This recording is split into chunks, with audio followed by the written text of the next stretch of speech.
Vamos ver. Atenção. Partida para o quarto páreo do programa.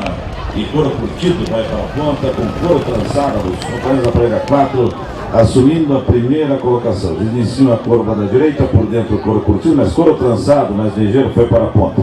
Couro curtido cobre em segundo, depois Varão em terceiro, River Black em quarto, Becker em quinto, Presidente sexto, último Beleza Negra e Filho Indiano. Eles deixam a curva da direita e vão para a reta oposta.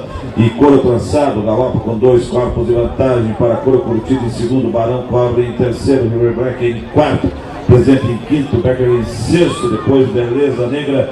Assim os competidores vão deixando a reta oposta, 700 metros finais. E neste ponto o couro curtido investe novamente contra couro trançado. Os dois companheiros da parelha 4 estão ponta e dupla, estão cabeça a cabeça. Por dentro couro trançado, por fora couro curtido, que agora sacou cabeça meu corpo. Em terceiro passa correndo River Black, depois Barão afastado, Presidente.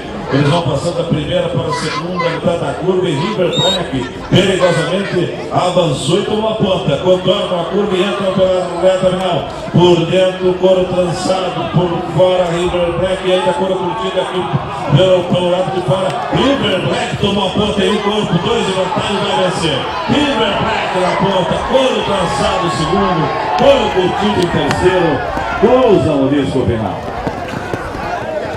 Depois o Becker em quarto, depois Presidente.